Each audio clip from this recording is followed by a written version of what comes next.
welcome back to SK Onakis and we are back with a new topic in gravitation। और आज हम लोग gravitation में फिर से देखेंगे कि G की वैल्यू कैसे वैरी कर जाती है as we go above the surface of the earth।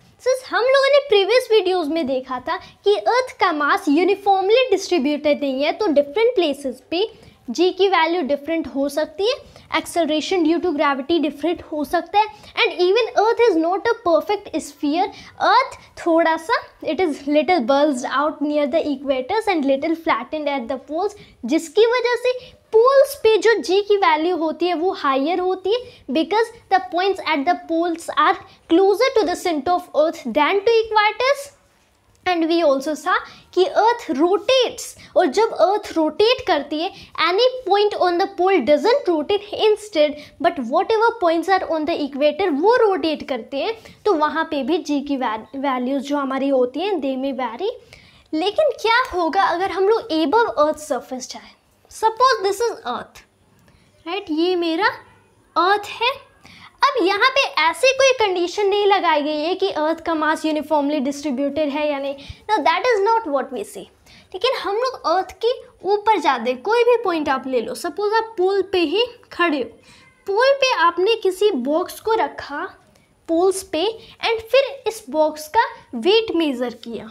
This is the box. हम लोग नॉर्मल डेली लाइफ बेसिस पे जाएं, हम लोग बॉक्स को कुछ ऐसे फ्लो पे रखते हैं, नीचे बॉक्स के अगर इसका फ्री बॉडी डायग्राम बना है, this centre of the box, तो इस बॉक्स का फ्री बॉडी डायग्राम कुछ ऐसा बनेगा if the box is already at rest, कि नीचे इसका वेट होगा विच इज़ इसका मास टाइम्स इसके लिए एक्सेलरेशन ड्यू टू ग्रेविटी, यानी कि पोल्स के लिए acceleration due to gravity, and ऊपर कुछ इक्वल मैग्नीट्यूड का नॉर्मल रिएक्शन फोर्स होगा वेयर n इक्वल्स mg। ये मैग्नीट्यूड्स हमारे इक्वल होंगे, and since they are equal and opposite but do not form Newton's, they are not action reaction pairs। ये Newton's third law के according action reaction pairs नहीं है, इसलिए nature of forces is not same and they act at the same body, but for Newton's third law of motion के action reaction pairs they should act on different two bodies, right. तो ये तो हो गया हमारे daily life के basis पे।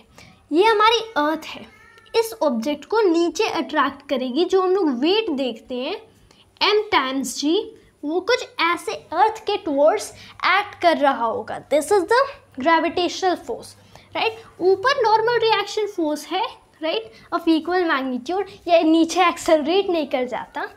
लेकिन क्या होगा अगर इसका वेट मैंने मेजर कर लिया, वहाँ से इसका मुझे मास भी पता है कि इसका मास 2 किलोग्राम 3 किलोग्राम है, मुझे G की value suppose 9.8 metre per second square ही पता चल सकती है। लेकिन what if I take the object above the surface of earth?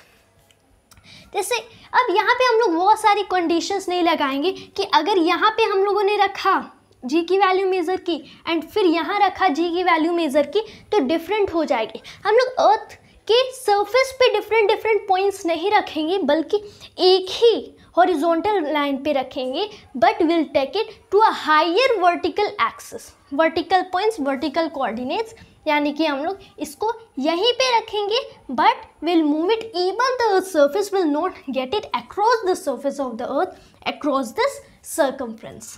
तो अब हम लोग ने यहाँ पे तो G की वैल्यू मेज़र कर ली, राइट। सपोज G, हम लोगों ने क्या किया कि सपोज़ यही हमारी अर्थ है, यही वाली थोड़ी छोटी हो गई, इस बॉक्स को हम लोगों ने थोड़ा, राइट, सपोज़ कोई भी टॉल बिल्डिंग है और वहाँ पे हम लोगों ने इस बॉक्स को रख दिया। इस बार G की वैल्यू कुछ डिफरेंट हो सकती है। इस बॉक्स को हम लोगों ने above the earth surface h height से रेज किया, उस केस में जो इस पर ग्रेविटेशनल फोर्स एक्ट करेगा ये क्या होगा? The universal gravitational constant times mass of earth times mass of this block, इसका mass small m divided by में इसका अर्थ के सेपरेशन, इसका एंड अर्थ का separation, but to what? To the centre. Initially ये रेडियस ऑफ अर्थ के equal था, radius of the अर्थ, लेकिन फाइनली क्या हो गया, इसको मैंने h हाइट से ऊपर रेज किया, तो दिस इज h, इतना radius of the earth, right, इतना radius of earth h height से ऊपर गया, तो टोटल जो सेपरेशन हो गया that is r plus h। So जो फाइनली सेपरेशन हमें इसका अर्थ के सेंटर से मिलेगा that is r plus h। तो हमें रेडियस ऑफ अर्थ नहीं रखना है, हमें रेडियस ऑफ अर्थ प्लस में हाइट रेज्ड का होल स्क्वायर रखना है, राइट। एक्चुअली रेडियस ऑफ अर्थ से हमारे ग्रेविटेशनल फोर्स का कोई रिलेशन नहीं होता, हम लोग इसको इसलिए रखते हैं क्योंकि जो सेपरेशन होगी वो इसी के इक्वल होगी, वरना ओरिजिनली हमें सेपरेशन रखना है। This is the new gravitational force acting. यहाँ पे this is F dash, initially F act कर रहा था जब हम लोगों ने इसको अर्थ के सरफेस पे रखा। क्या था वो force? G, mass of earth, mass of block divided by में आर का स्क्वायर, एच हाइट से रेस, तो इतना हो गया। सिर्फ एच की वैल्यू इंक्रीज की, राइट, तो आर प्लस एच इंक्रीज हो रहा है, इसका होल स्क्वायर इंक्रीज होगा। तो जिस टाइम्स में हम लोगों ने इसका separation with centre of earth increase किया, उतने ही टाइम्स के स्क्वायर में फोर्स डिक्रीज कर जाएगा। सिंस हम लोग जानते हैं कि जो ग्रेविटेशनल एक्सेलरेशन होता है, acceleration due to gravity, that is g equals F by M. अब एक न्यू ग्रेविटेशनल एक्सेलरेशन आ जाएगा क्योंकि ग्रेविटेशनल फोर्स भी एक नया आ गया है। क्या है value? g mass of earth, mass of object divided by में radius of earth plus height raised whole squared divided by में मास ऑफ द ऑब्जेक्ट। ये ग्रेविटेशनल मास है, ये इनर्शियल मास है, लेकिन जैसा कि हम लोगों ने ऑलरेडी डिस्कस कर लिया है कि gravitational mass and inertial mass have been experimentally proved to be equal up to a precision of 1 part in 10^12, इसीलिए इनको हम कैंसिल कर सकते हैं। फाइनली क्या मिला? We are left with gravitational constant times mass of the earth divided by radius of earth plus height raised का squared. तो हमें फाइनली g डैश की वैल्यू ये मिल गई। g की वैल्यू कितनी होती है मैं यहाँ पे लिख देता हूँ। जैसे g की वैल्यू हम लोग यूजुअली बोलते हैं दिस वाला ओरिजिनल, हम लोग ओरिजिनल g की बात करें कि अगर इसको अर्थ पे ही हम लोगों ने रखा तो ये g इसके लिए हमें मिली, इनफैक्ट सारे ऑब्जेक्ट्स के लिए।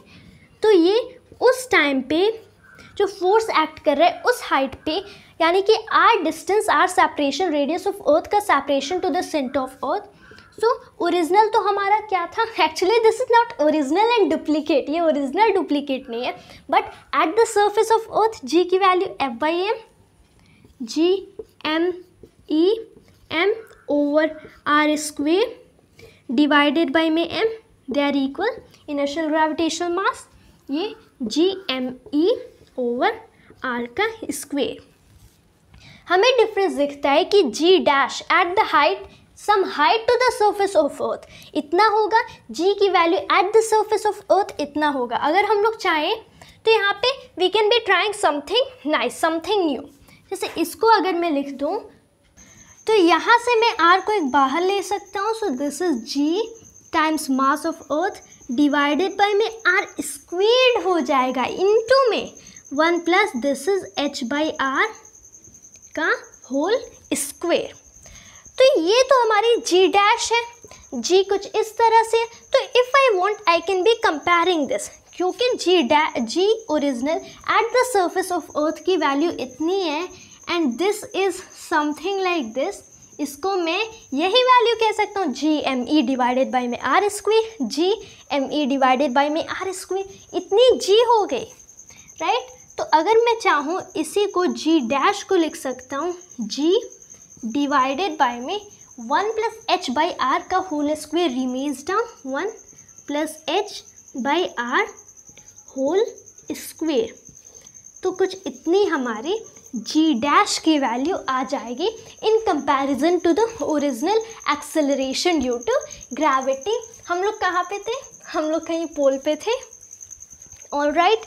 तो पोल पे जो हमारी एक्सेलरेशन ड्यू टू ग्रेविटी हो गई होगी, उस एक्सेलरेशन यानी कि g minus omega square R, actually pole पे क्या होता है कि omega square R goes to 0, तो g डैश की वैल्यू सेम एज g होती है due to rotation of earth. तो दैट डिवाइडेड बाय में 1 प्लस किस हाइट से हम लोगों ने इसको ऊपर लिया, above the surface of earth, divided by में r का होल स्क्वायर। अगर हम लोग इक्वेटर पे इसी ऑब्जेक्ट को प्लेस कर रखे होते तो उस केस में क्या होता कि ये जो g की वैल्यू हम लोग यहाँ पे पुट करते, दैट वुड बी 9.8। जो ओरिजिनल रियलिटी में अर्थ हमें जिस g से पुल करती है, जो एक्सेलरेशन कॉज करती है, that minus omega square R for this equator, और फिर इसको डिवाइड करते 1 प्लस एच ओवर आर के स्क्वायर से, where H is the height raised from here. यहाँ पे आपने कितने हाइट से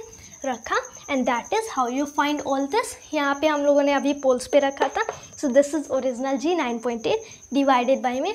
अगले वीडियो में हम लोग देखेंगे कि कैसे हम किसी भी ऑब्जेक्ट को इनसाइड द अर्थ, यानी कि जस्ट लाइक वाइल माइनिंग कब करते हैं, तो in that case how do we do it.